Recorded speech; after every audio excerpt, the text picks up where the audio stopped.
ఈ లివర్ సమస్య కూడా ఉండి వెంటిలేటర్ మీద కొన ఊపిరితో బ్రతికున్న విషయం మనకు తెలిసిందే. సాయం కోసం ఎదురు చూసి చూసి చూసి చివరికి ఏ సాయం అందక ఆయన ప్రాణాలు వదిలాడు.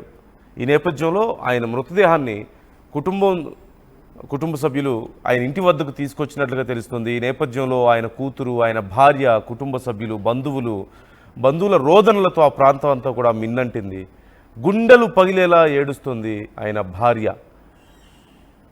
ఈ నేపథ్యంలో ఇప్పటికే సినిమా ఇండస్ట్రీకి సంబంధించిన కొంతమంది చిన్న చిన్న ఆర్టిస్టులు అక్కడికి వస్తున్నారు. ఆయన మృతదేహానికి చివరి వీడ్కోలు పలుకుతున్నారు. చివరి చూపు చూడడానికి కొంతమంది అక్కడికి వస్తున్నట్లుగా తెలుస్తుంది. ఆయన ఇంటి దగ్గర ప్రస్తుతం ఆయన కుటుంబ సభ్యులు, బంధువులు అందరూ కూడా కన్నీటి పర్యంతం అవుతున్నారు. ఈ నేపథ్యంలో ఫిష్ వెంకట్ వాళ్ళ మదర్ మనం చూస్తున్నాం, పెద్ద వయసు. అలాగే ఆవిడ కూడా కొడుకుని దూరం చేసుకున్న బాధలో గుండెలు పగిలేలా ఏడుస్తున్నటువంటి పరిస్థితి మనకు కనిపిస్తుంది. మరోవైపు ఫిష్ వెంకట్ వాళ్ళ భార్య మనం చూస్తున్నాం. అలాగే ఆయన కూతురు, మిగతా బంధువులు అంతా కూడా అక్కడ ఆ ప్రాంతం అంతా కూడా పూర్తిగా శోకసంద్రంలో మునిగిపోయినటువంటి పరిస్థితి మనకు కనిపిస్తుంది. ప్రస్తుతం అక్కడ పరిస్థితి ఏంటి, ఏం ఏర్పాట్లు జరుగుతున్నాయి, ఎవరెవరు వస్తున్నారు ఆయన్ని చూడడానికి అనే వివరాలు తెలుసుకుందాం. మా ప్రతినిధి శిల్ప ఉన్నారు లైవ్లో సిద్ధంగా. శిల్ప, ప్రజెంట్ అక్కడ పరిస్థితి ఏంటి, ఏర్పాట్లు ఏమేం జరుగుతున్నాయి, ఇండస్ట్రీ వాళ్ళు ఎవరైనా వస్తున్నారా ఆయన కడసారి చూడడానికి, కుటుంబ సభ్యుల పరిస్థితి ఎలా ఉంది? రైట్, టాలీవుడ్ మరో దిగ్గజాన్ని కోల్పోయింది. నిన్న చికిత్స తీసుకుంటూ 11 గంటల సమయంలో ఫిష్ వెంకట్ మరణించారు. ప్రస్తుతం తన నివాసానికి తీసుకొని వచ్చారు మృతదేహాన్ని. ఇప్పటికే పెద్ద ఎత్తున అటు సినీ ఇండస్ట్రీ నుంచి ఇటు ఆర్టిస్టులు కావచ్చు పెద్ద ఎత్తున చేరుకొని చివరిసారి ఆయనకు వీడుకోలు చెప్తున్న పరిస్థితులు కనిపిస్తున్నాయి. ఇటు కుటుంబ సభ్యులు పెద్ద ఎత్తున రోధిస్తున్నారు. పెద్ద ఎత్తున ఇటు అభిమానులు కావచ్చు వీళ్ళందరూ కూడా చేరుకొని చివరిసారిగా చూడడానికి ఇటు పెద్ద ఎత్తున ఇటు అభిమానులు సినిమా ఇండస్ట్రీ నుంచి పెద్ద ఎత్తున తరలి వస్తున్నారు. ఫిష్ వెంకటరంగం మనం గుర్తుకొచ్చేది గబ్బర్ సింగ్. ఎంతో అటు కమెడియన్గా దాదాపు 20 ఏళ్ల పాటు ఇటు సినిమా ఇండస్ట్రీలో ఉండి ఎన్నో హాస్య నటుడిగా ఎంతోమంది అభిమానులను సొంతం చేసుకున్నారు. ఆయన గత కొంతకాలంగా ఇటు కిడ్నీల సమస్యతో బాధపడుతున్నారు. 2 కిడ్నీలు కూడా డ్యామేజ్ అవ్వడంతో కిడ్నీ మార్పిడి చేయాలని ఇటు డాక్టర్ సూచించినప్పటికీ ఇటు ఆర్థికంగా స్తోమత లేకపోవడంతో చాలా రోజుల నుంచి ఇటు చికిత్స తీసుకుంటున్నారు. నిన్న ఏదైతే చందనగర్లోని ఒక ప్రైవేట్ హాస్పిటల్లో ఒకవైపు చికిత్స తీసుకుంటూ మరణించినట్టు కూడా తెలుస్తున్నారు. ఫిష్ వెంకట్ వల్ల అమ్మను కూడా చూసుకున్నట్లయితే పెద్ద ఎత్తున రోధిస్తున్నారు. ఒకసారి ఆవిడతో కూడా మాట్లాడించే ప్రయత్నం కూడా చేద్దాం. అమ్మ, ఫిష్ వెంకట్ ఎలాంటి సపోర్ట్ లేకుంటే ఇటు ఇండస్ట్రీకి వచ్చారు, ఎంతోమంది అభిమానులను చేసుకున్నారు.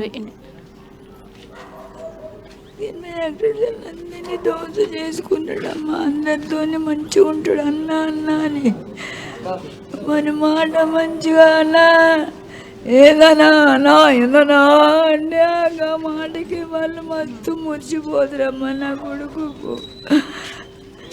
చిరంజీవి వాళ్ళు పుణ్యం కట్టుకొని ఇంత కష్టపడ్డా కానీ బతకకపోయిందమ్మా. ఎన్ని రోజులు ఈ కాళ్ళ పుండ్లు తక్కువ కాక ఈ ఆపరేషన్ చేయక అట్లా అయిపోయిండు. ఏం చేయాలమ్మా, నా కొడుకు అందరికి సాయం చేసిండు, అందరినీ చూస్తాడు. బిడ్డ గరీబు వాళ్ళడానికి ఇష్టం, మేము గరీబుగా బతికిన వాళ్ళమే మేము. వాడు ఇప్పుడు అందులోకి పోయి సంపాదించాలి, ఇల్లు కట్టుకుంటుండు. ఇల్లు కట్టుకుని ఉందామన్న సమయానికి దాటుకుంటుండు. బిడ్డ మేమేమని ఎందుకు బతకాలి బిడ్డ, ఆయనకంటే పెద్ద మేము మొన్ననే 5 నెలలు అవుతుంది చచ్చిపోయాలక్క. ఈడిపోతుండు. నేను ఎందుకు బతకాలి బిడ్డ, ఎవరి కోసం బతకాలి బిడ్డ? నేను నా కొడుకు బంగారం కొడుకు ఈ టైం వరకు నాకు నాశనం తీసుకొచ్చి పెట్టేస్తుండ. నా అయ్యా, నా దయ్యగల కొడుకు బిడ్డ. సరిగా ఏం మాట్లాడారు, ఎప్పుడు మాట్లాడారు మీతో? ఏం మాట్లాడారు చివరిసారి, ఎప్పుడు మాట్లాడారు? చివరికి మొన్న మాట్లాడిండు. దవాఖానకు రేపు పోతామనగా, అమ్మ నువ్వు మంచిగా తిను, మంచిగా ఉండు, ఏక పిల్లనాలి ఏళ్ళ గలిగా తిడుతుండే, ఏ లంచమన్నా పట్టించుకోవకు, నువ్వు తిను మంచిగా ఉండు అని నాకు ఫోన్లో మాట్లాడి చెప్పిండు బిడ్డ. అదే మాట చివరి మాట. తెల్లారి దవాఖానలో కొంచెం వేసి నువ్వు నా కాలు ఇరిగి పడి నేను లేవలేక ఇట్లా బాధపడుతున్నా. ఆ దవాఖాన నుండి ఈ శవమే వచ్చింది. వారం నుండి నోట్లో మంచి నిలవేయకుండా వండుకున్నాడు. నేను మంచిగా అవుతా, నే అమ్మా నేను మంచిగా అవుతా, నే అమ్మా అని అనేటోడు బిడ్డ. నా కొడుకు అందరినీ అక్క చెల్లి అందరినీ మంచిగా చూసుకుంటుండే ఆయన బిడ్డ. మాట్లాడింది బిడ్డ, ఒక బిడ్డ ఇద్దరు కొడుకులు. మా బాబుకు ఏం చేయాలి బిడ్డ, దాటుకునే అయిపోయావా అవసరం అయిపోయింది, పోతున్నాడు. మరి ఇప్పుడు ఎట్లా ఈ కార్యక్రమాలు ఎట్లా జరగాలి? కొత్తింట్లోకి వచ్చి దావత్ చేసుకుంటా అన్నాడు. ఈ దావత్ చేసి పోతుండే బిడ్డ. నాయనా నా ఎంకయ్యా, ఓ ఎంకయ్యా లేవురా, అందరు వచ్చి మాట్లాడుతూ లేవురా, ఓ వెంకటేశా నాయనా, ఓ నాయనా మాట్లాడుతూ లేవు. వీళ్ళందరూ వచ్చిర్రు, లేవు మాట్లాడుతలేవు. కుటుంబ సభ్యులు పెద్ద ఎత్తున రోధిస్తున్నారు. మొత్తం మీద నిన్న 11 గంటల సమయంలో ఆయన మరణించినట్లు కూడా ఇప్పటికే చెప్పారు. గత కొంతకాలం నుంచి కిడ్నీ సమస్యలతో బాధపడుతున్నారు. ఇటు పెద్ద ఎత్తున చాలామంది కూడా ఇటు సినిమా ఇండస్ట్రీని కావచ్చు, కుటుంబ సభ్యుల అభిమానులు పెద్ద ఎత్తున తరలి వస్తున్నారు. మనం విద్వస్లో కూడా చూసుకోవచ్చు. పెద్ద ఎత్తున వచ్చి చివరిసారి చూడడం కోసం ఎంతోమంది అభిమానులను సొంతం చేసుకున్నారు. వాళ్ళ కుటుంబ సభ్యులు పెద్ద ఎత్తున రోధిస్తున్నారు. మొత్తం విషాద ఛాయలనుకున్నాయని చెప్పొచ్చు. ఒకసారి సతీమణితో కూడా మాట్లాడించే ప్రయత్నం చేద్దాము. అమ్మ మాట్లాడి, అసలు ఈ టైంలో మాట్లాడడం సరి కాదు, కానీ ఎంతోమంది అభిమానులు ఉన్నారు. వాళ్ళకి ఏం చెప్తారు? అభిమానులకి ఏం చెప్పాలి? వాళ్ళకి తెలుసు అన్నీ, వాళ్ళకి తెలుసు. ఆయన